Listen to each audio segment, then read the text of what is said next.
Bonjour à tous. Aujourd'hui, présentation d'un achat Blu-ray d'occasion que j'ai trouvé dans une boutique pour 2,50 €. Et c'est un Blu-ray qui complète une petite série que j'ai commencé, une série de films. Il s'agit des films, des enquêtes du département V, département 5, donc par le scénariste de Millennium. Donc j'avais ces deux opus, le Délivrance et le Profanation, édité par Wildside. Hop, on va les mettre comme ça.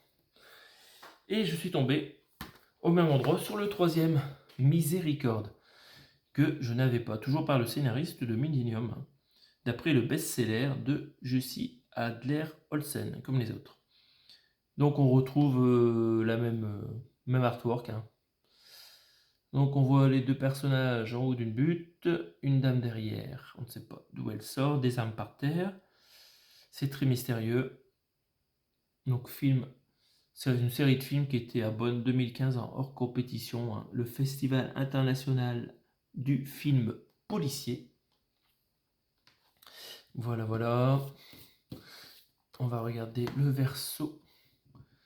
Donc nous voyons un célèbre mur de photos du crime ou autre. En termes techniques, qu'est-ce qu'on a? Donc on a du danois en Dolby Digital HD, non DTS HD je veux dire, Master Audio 5.1 ainsi qu'en français. Je regarderai ça en danois, et le sous-titre français qui va bien pour un film d'1h37. Quelques bonus, un making-of et une rencontre avec Mikael Norgard et Fares Fares, les deux acteurs principaux du film. Et le petit résumé, on va le lire. L'inspecteur Karl Mork a presque tout perdu. Privé du droit d'enquêter, il est chargé d'archiver les vieux dossiers du commissariat avec Hafez et Assad. Non, avec Hafez El Assad, une personne. L'assistant d'origine syrienne qui lui est imposé. Mais très vite, les deux policiers désobéissent à leurs supérieurs et rouvrent une enquête jamais résolue, comme dans X-Files.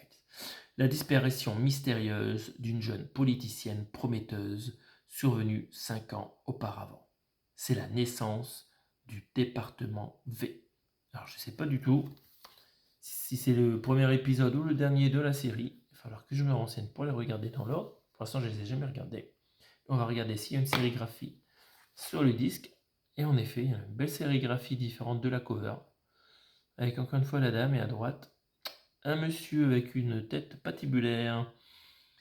Très bien. Édité en 2013. Le Blu-ray n'est pas défectueux, ça a été testé, ainsi du Wildside, mais j'ai testé les Blu-ray, ils fonctionnent. Donc voilà, je suis très heureux de rentrer ce troisième opus de cette petite collection de films du département V. Il ne me reste plus qu'à les regarder. Je vous dis à bientôt pour de prochaines présentations vidéo. Salut à tous!